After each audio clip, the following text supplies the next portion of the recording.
आपण अत्यंत महत्त्वपूर्ण अपडेट पाहतो। हा व्हिडिओ आपण शेवटपर्यंत पाहावा। विदर्भातील शाळांचे नवीन सत्र 27 जूनपासून सुरू करण्याची मागणी, शिक्षण संचालकांना निवेदन 31 मार्च 2026।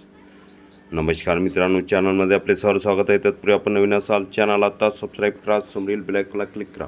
निश्चितच नवनवीन अपडेट अखिल तांबेसर क्लासेस चॅनलमार्फत सतत आपल्याला पाहायला मिळतील। पाहूया सविस्तर। महाराष्ट्र राज्यातील शाळांच्या उन्हाळी सुट्ट्या आणि शैक्षणिक वर्ष 2026-27च्या सुरुवातीसंदर्भात शिक्षण संचालनालय पुणे यांनी दिनांक 28 मार्च 2026 रोजी महत्त्वाचे पत्र जारी केले आहे। या पत्रानुसार राज्यातील सर्व शाळा 15 जून 2026 पासून सुरू करण्याचे निर्देश देण्यात आले असून त्यामध्ये विदर्भातील शाळांचाही समावेश करण्यात आला आहे। तसेच उष्णतेचा विचार करून ह्या शाळा सकाळच्या सत्रात चालवण्याचेही सूचित करण्यात आले आहे। मात्र ह्या निर्णयावर विदर्भातून नाराजी व्यक्त केली होत असून स्थानिक परिस्थितीचा योग्य विचार करण्यात आलेला नसल्याची भावना व्यक्त केली जात आहे।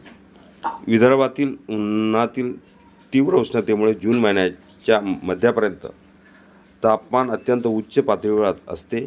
अशा परिस्थितीत शाळा सुरू केल्यास विद्यार्थ्यांच्या आरोग्यावर विपरीत परिणाम होण्याची शक्यता व्यक्त केली जात आहे। या पार्श्वभूमीवर अमरावती विभागाचे शिक्षक आमदार श्री किरणरावजी सरनाईक यांनी शिक्षण संचालक पुणे यांना निवेदन सादर करून दिनांक 28 मार्चच्या पत्रामध्ये सुधारणा करण्याची मागणी केली आहे। त्यांनी स्पष्ट केले आहे की विदर्भातील हवामान परिस्थिती लक्षात घेऊन शाळा उशिरा सुरू करण्याचा निर्णय घेणे आवश्यक आहे। विशेष म्हणजे यापूर्वी माननीय उच्च न्यायालयानेही विदर्भातील तापमानाच्या पार्श्वभूमीवर शाळा 26 जून नंतरच सुरू कराव्यात असा महत्त्वपूर्ण निर्णय दिला आहे।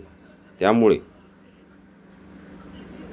न्यायालयाच्या ह्या निर्णयाचा आदर राखत आणि विद्यार्थ्याच्या हिताचा विचार करून विदर्भातील शाळांचे नवीन शैक्षणिक सत्र 27 जून 2026 पासून सुरू करण्यासाठी नवीन सुधारित पत्र तातडीने निर्गमित करावे अशी मागणी सरनाईक यांनी केली आहे।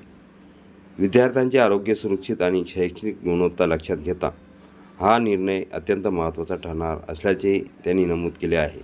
विशेषतः ग्रामीण आणि दूरवरच्या भागातील विद्यार्थ्यांना तीव्र उन्हात शाळेत जाणे अधिक कठीण ठरते।